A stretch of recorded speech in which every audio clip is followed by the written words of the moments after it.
doing this to me again. Got to warn them. More are coming. Joker. Go. Commander! I mean, the actual ending only really has two choices, whether to destroy the collector base or to send it to Cerberus after killing the human Reaper embryo thing. So it's actually one fewer than Mass Effect 3, but no one complained about it. I just love how, unless you make some, really stupid choices, picking which characters you to do some of the different tasks, and if you have their loyalty, they will all survive.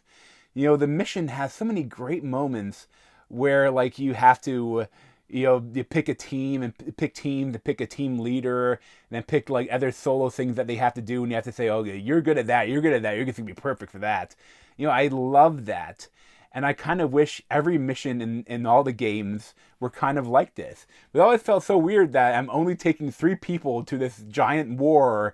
Like, I think maybe I should bring a bigger crew.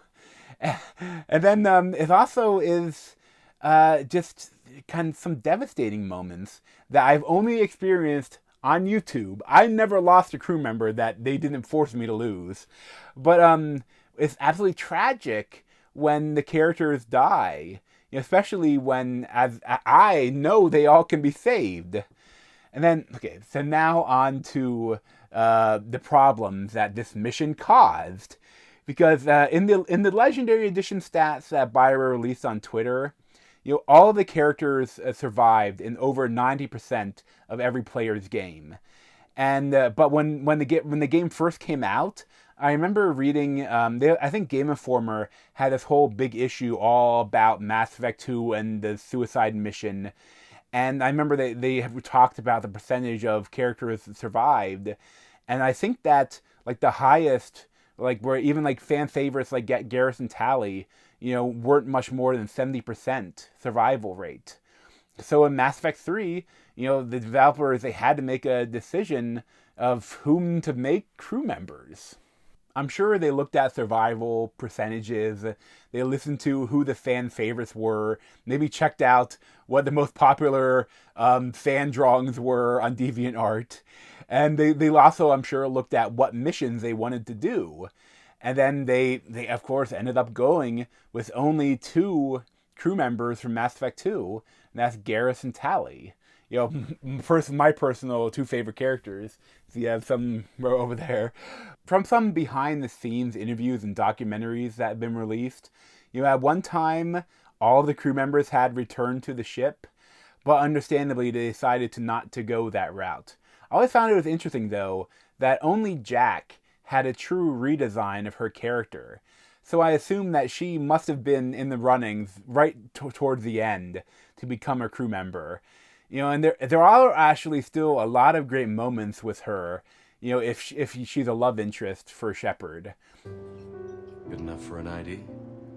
Good enough, so that if you're ever hurt, barely breathing, lying under a pile of rubble at the ass end of this war, you're gonna have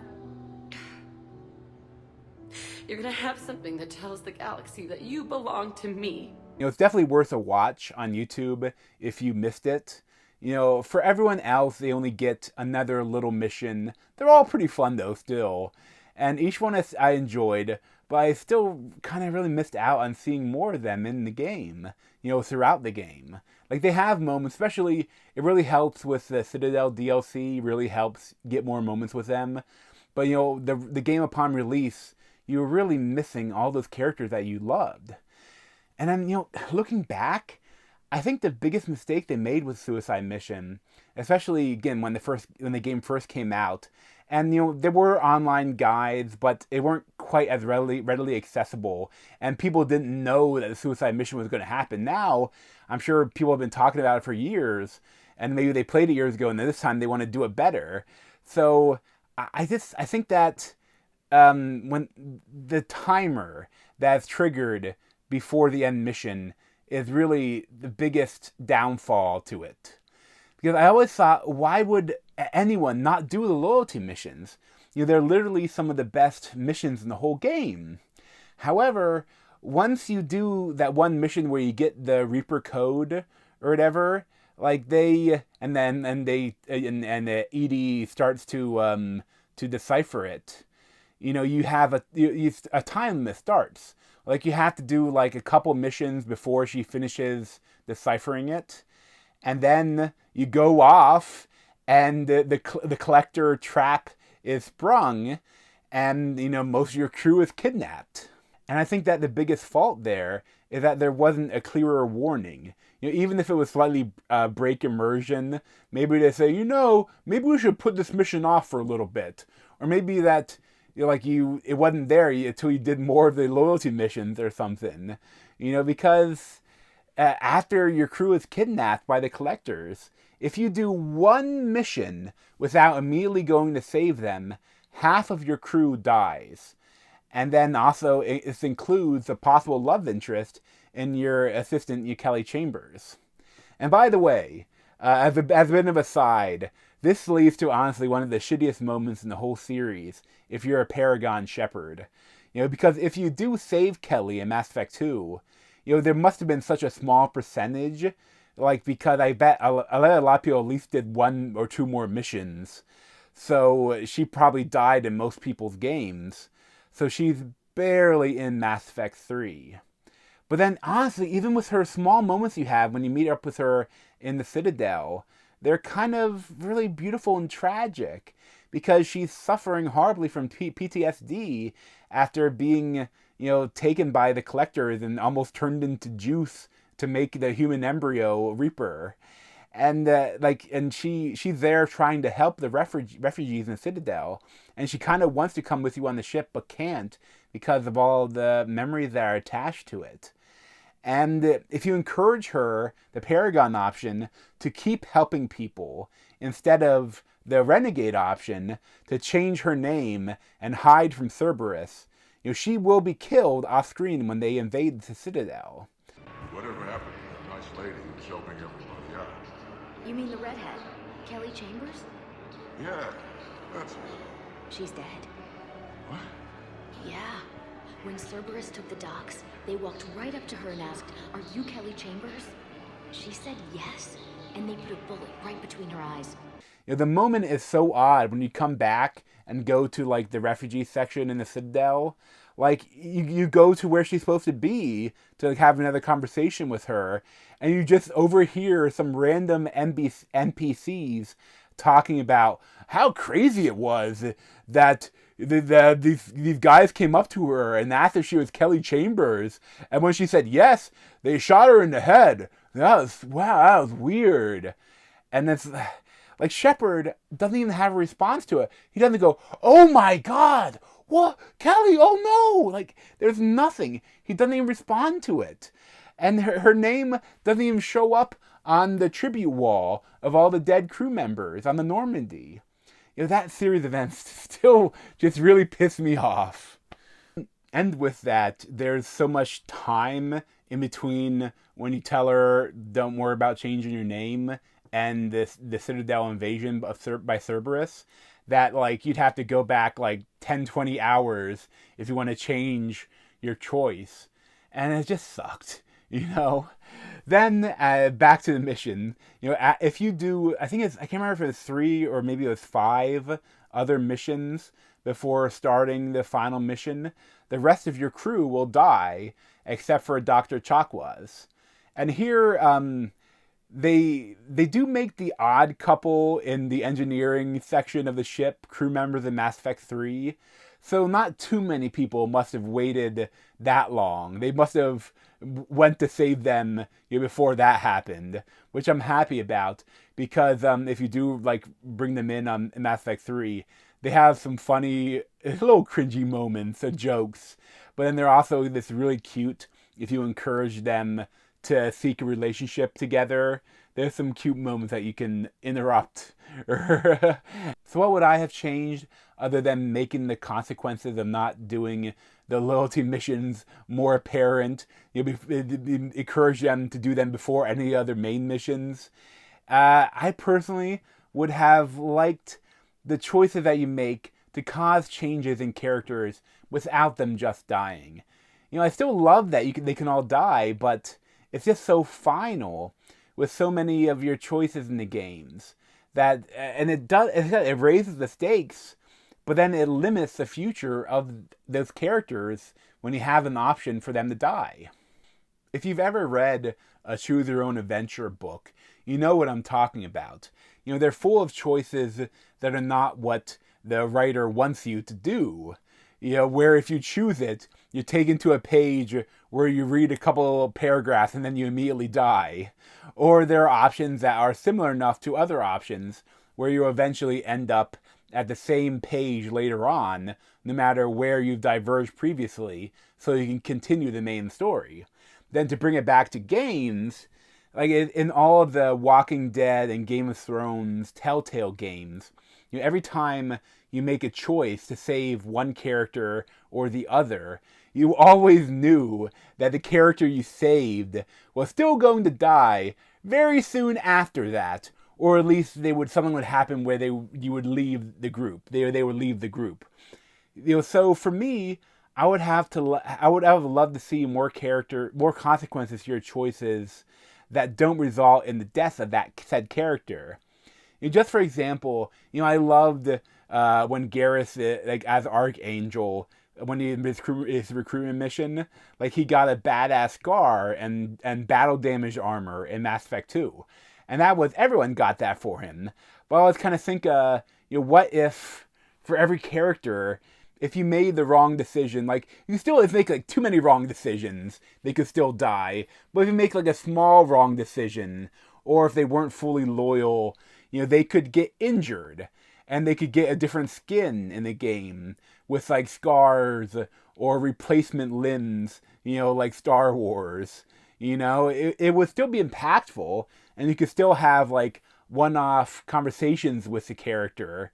The character could be changed by the event, but they would still be around in everyone's game, so that the developers would feel safe making them a bigger part in the sequels. I don't hate the idea of having characters die, and the potential for a Shepard in Mass Effect 3 to only have 3 crew members because everyone else died is crazy, but it's also kind of awesome, But it still feels like in Mass Effect they kind of just went a little bit too far, and the game suffered because of it. However, at the same time, so many of the big choices in all the games that don't involve characters living or dying kind of end up not really mattering too much in Mass Effect 3. From saving the Rachni Queen or killing her, to destroying or researching the Collector base. Because the story wanted to be told by the developers in a certain way, or they wanted to have certain enemy types for the Reapers, they had to fudge some of the choices. Still, this is expected. Some things have to be manipulated to tell a coherent story. But my problem with Mass Effect 3 is that so many of the big choices you make within the game don't have any impact on the ending. The whole war asset board makes you think your actions will matter, but they don't. I remember doing a mission and going and look at a board and reading the information about what you added, and seeing how many points it made, and thinking that, oh, I'm doing good. But then when it came to the final battle, you don't even see that much of a difference. And that's where the game should have been shining. I really think they missed the mark, by not having more missions on Earth. Every other home world that you visited, had multiple smaller missions, and then one big mission where in a couple of different cases, you're able to battle and kill a Reaper. Those moments were so gorgeous, with characters like Morden, Tali, and Legion, having chances to shine incredibly, or absolutely break your heart. Honestly, looking at some of the statistics for the original release of Mass Effect 3, where if you didn't continue from a previous save, you had to either choose to side with the Geth or the Quarians. You didn't have a chance at peace if you didn't continue a previous save at all. Watching the YouTube video of Tali killing herself after her commander and potential lover just exterminated her entire race to side with the Geth, was absolutely devastating. Escape pods not responding. All hands prepare for impact. I'm sorry.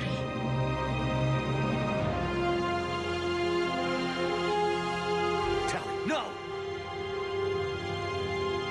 And almost 40% of players would have experienced that.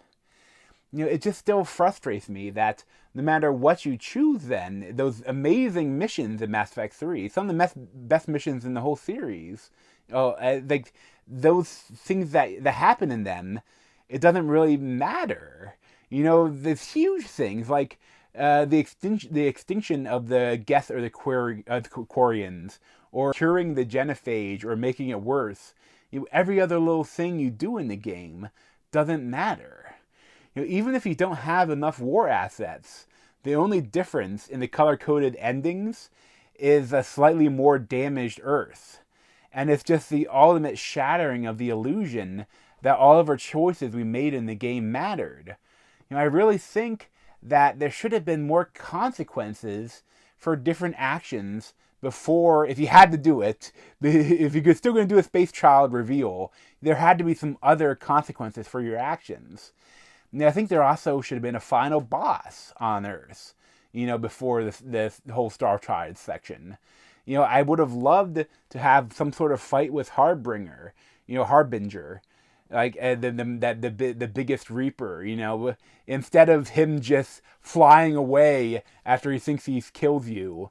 And depending on your choices throughout the game and all the games, different things could have happened.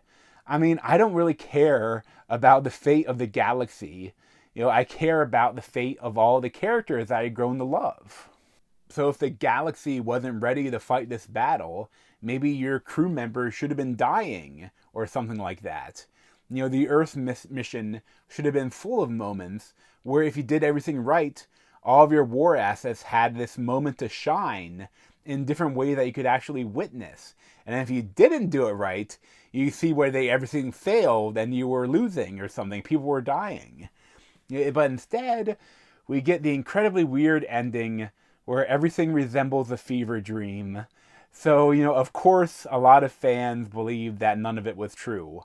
They believe that it was a better ending was to believe it all was a dream or was fake than what actually happened. And that is, the start of the indoctrination theory. And honestly, it makes a lot of sense if you don't take the theory too far. When you take it too far, it goes in, that doesn't really work. But at the same time, so much of why it works can be explained by the fact that the ending wasn't created until the last months of development.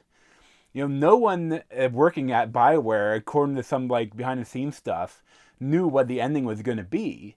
And I know there's actually a documentary was released a little bit where they're interviewing a lot of the developers. And the original ending actually had Shepard going into a virtual reality similar to what he did with the Geth and Legion. There they would meet the Reaper Queen. That was the original inorganic creation of the species of Leviathans that ended up birthing the Reaper out of their creators.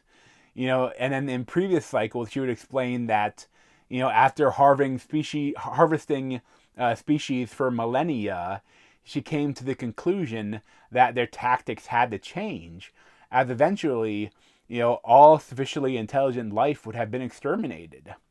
I mean, look at how much damage we, as humans, have done to Earth. And we're still decades away from being able to find the mass relays, if they actually existed in our universe. However, the Reaper Collective refused to change their goals, and instead they locked her away in this virtual reality, in the Citadel. And then now Shepard, with being there, he could choose to either help her find a new direction for the galaxy, or he could destroy all the Reapers. But instead of doing that, it's still not great, but it's definitely more interesting than the Star Child. It's and that is so weird because he's the first and worst child in the entire series. There are no other children in the whole series, pretty much. And the whole reason that the indoctrination theory works was that, like with how in the beginning, like no one sees the child on Earth. And like it's so weird, like when they turn back, the child's gone. And it's like it feels like the child wasn't actually there. But I think it makes more sense where the child wasn't there until they added the ending, so they had to put the child in there, but they maybe had Anderson, they didn't want to re-record or reanimate what he did, so that was just a separate scene. And then you have all of those weird dreams with all of those, the little black, like roots or whatever going around the vision that look a lot like when people are being indoctrinated or like stuff, especially towards the end there.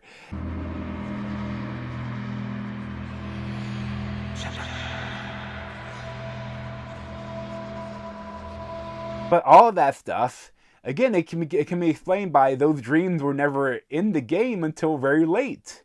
But still, I do kind of love the indoctrination theory because a lot of it works, because so many of the final bits of the story just do not work, and they feel so weird and out of place. It makes a lot more sense, that in the entire game the Reapers are trying to indoctrinate Shepard. I mean, one of the most repeated themes in the games are that whenever beings interact with Reapers or Reaper artifacts, they become indoctrinated. I mean, how many different people have we had to as Shepard, did you have to kill because they were indoctrinated? And, I doubt any of them or any other being has had more interactions with the Reapers than Shepard. So then, that's how this impacts that, though. With the whole synthesis ending, the green ending, it was actually chosen in the Legendary Edition at 30%. And it sounds great on its face. That's actually what the first time I chose that, like, because that's obviously what you're supposed to choose. But when you actually think about the whole process, it sounds an awful lot like you're indoctrinating the whole galaxy. The whole thing like with Saren in the first game when when the Reaper added stuff to him, it sounds a lot like what you're doing there. And they said this is, I think, the option you were encouraged to choose by the developers. But like I ended up hating that the most, actually. But then there's the control ending, the red one. The blue one. And this one was the least chosen of the endings at 17%. And this is kind of interesting, but can one man truly control all the massive minds of the Reapers without bowing to their will? Even worse, this is the option that the obviously indoctrinated elusive man wants to choose. So it's definitely kind of the worst option, really. Then you have the destroy ending. And that's what I ended up choosing every time I played the game. And this is, to me, the only option that is completely different from everything else. When you choose this ending, the Star Child is very upset. To me, this is the option where you're completely shaking off all the attempts of the Reapers to indoctrinate you. And this is also the most popular choice of ending in the Legendary Edition at 45%. And there's also another 8% of people that refuse to choose. To me, I think that pretty much equates to destroy. So I think you could easily say 53%. And this is also the only ending where Shepard actually survives if you have enough war assets. And he's seen taking a breath amidst the rubble of the Citadel. And while the developers probably intended this as an Easter egg to reward people that had 100% galactic readiness and chose destroy, to me, this is one of the strongest cases for the destroy ending being the real only true ending where you actually defeated the Reapers. So with all that being said, and with the success of the Legendary Edition, and the develop of a Mass Effect 4 sometime in the near future. Hope sometime. I mean, maybe not near future, but they're working on it, I would believe. And that it is supposed to, for everything we know, it's supposed to continue the original trilogy. So how in the world could that really be accomplished? With so many people now having a Legendary Edition save file on their current gen systems ready to go, I'm sure everyone involved, developers, publishers, players, would love to just load that save file into Mass Effect 4 and continue Shepard's story. But how is that really possible, with the ending of Mass Effect 3? To me, they have 3 different options. And, while I still really enjoyed Mass Effect Andromeda, after they fixed some of the bugs, especially there are some beautiful moments where it really felt like you were changing the worlds for the better. Especially I love, there's some beautiful, like the ice world, when you change it and like the Aurora Borealis shows up. It's a gorgeous scene. But still, that game was a failure. It's obvious that they have to return to the Milky Way galaxy and the story where it left off. Where all the aliens we grew to love live. And then still, even though the color-coded endings, they're so frustrated, the people, because there's like, that difference between with the color, they were just placeholders. Like in one interview, the artist that worked on it said that like originally they just did the placeholder stuff for that, but then because of they're running out of time and those things were expensive to make, they just ended up going with it. Those 3 endings would leave massively different galaxies. I think the only reason they chose those endings were so different in what they actually did to the galaxy was because they never planned to come back to it. So to me, the first option would be for the game to take place 1,000 years after the end of Mass Effect 3. All we really know about Mass Effect 4 from the teaser trailer is that Liara is searching for something, and since the Asari can live up to 1,500 years, or something like that, this is definitely an option.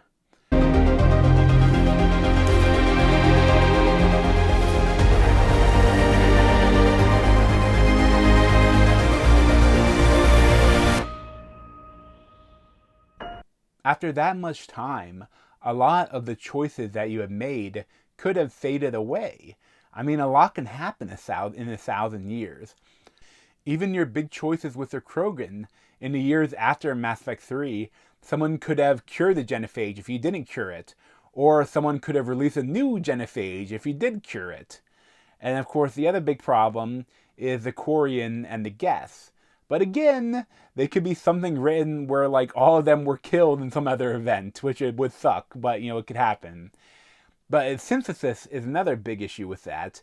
But again, you could change it so that only the first generation of people were actually changed, and then if you I guess you could also add a skin where all the characters have some weird green tint and are full of nanomachines, even though it doesn't actually change how the game plays or any of the storylines. And this option is possible, but in general, I don't think people would be super happy about it. I mean, all of their favorite characters would have died hundreds of years ago, except for Liara and possibly Grunt. Well, even Grunt, I think they only live like 1,000 years, so he would be super old. And I mean, it'd be interesting if her mission was to like resurrect Shepard and to once again save the galaxy, even if it'd be with like a whole new crew, but it'd still be sad, and I don't think fans would be very hyped up for it. The second option, and probably the least likely, would be to fully embrace the indoctrination theory. And then they could like rewrite the ending of Mass Effect 3 at the beginning of Mass Effect 4. You could wake up out of your stupor and actually have a different mission to defeat the Reapers for real this time. And this option would be absolutely insane, but I really don't see how it would even work. Also, anyone that liked the ending in Mass Effect 3 would be pretty turned off by it as an intro to a new game. But at the same time, man, would that get people talking. And I'm sure a lot of people would buy the game to even experience the craziness. And then to me, what I think is most likely is the third and final option.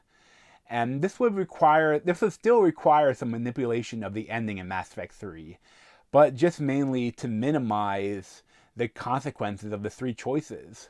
I mean, the only one that actually told us what the 3 buttons did was a Star Child, and he had no reason to actually tell us the truth. if you choose destroy, it may not have actually destroyed all of inorganic life, all synthetic life. It might have just destroyed the Reapers. If you chose control, you could have fixed things and then told all the Reapers to go fly into the nearest sun, their nearest black hole, to get rid of them all. And if you chose synthesis, all the Reapers could have just left, and all the changes don't actually do anything that noticeable. You could even get rid of the green tint, and everyone is just now full of nanomachines that don't really do anything. You may could give them like a tiny little buff to their health or something. And then no matter what your choice was, the game starts with Liara or a new character or your whole crew going on a mission to recover Shepard's body from the wreckage of the Citadel. Then the rest of the game could be the whole crew going on some new quest. And I think that's the most likely. I think that's what I'd like to see. But no matter what they do, they have to manipulate the ending. If they want to come back to it, they just have to do something to manipulate the ending in Mass Effect 3. So as some sort of conclusion to this video, that might be rambling a little bit, but I do still feel bad for all the developers that made a mostly amazing game that was then completely overshadowed by the reaction to the ending. But then again, at the same time, I question, what did they really expect when the game ended in the color-coded short animatic after they promised like a multitude of different endings, leading up to the game, hyping it up. But I think I truly believe that the illusion of choice in gaming is something that developers should strive to create and maintain for all of their games, for all their players, even though the consequences of failure can be massive, as we saw in Mass Effect 3. But I think when it's done well, it gives giving the players choices they can make throughout a game makes it a much more immersive experience, and it's more enjoyable to me. But then when it's done poorly, it ruins the immersion. It truly is a double-edged sword, but it's one that I think every developer, should try to strive to learn how to wield properly. They should become masters of wielding that double-edged sword, that giving all the players the illusion of choice without breaking it. Even if you have to limit it, you can't break it like that, like the ending of that game did. Of course, there's a place for completely linear games that want to tell an exact story. But to me, the best part of a game is changing it with your own choices. I kind of love that, playing a game with a strong story that, I can change, but what I do has an effect on it. Even though it doesn't actually, if I feel like it, I love that. And it's so important to be a really good game to me. So thanks for watching. And if you like this video, it's a little different than what I normally do. I don't really normally talk about video games, even though I love playing them. But if you liked it, feel free to give me a like and subscribe down below. Or if you completely disagreed with it and hate my video and think I have no idea what I'm talking about, which I probably don't, you feel free to give me a dislike, and you can even call me a fat ass in the comments below. But thanks for watching.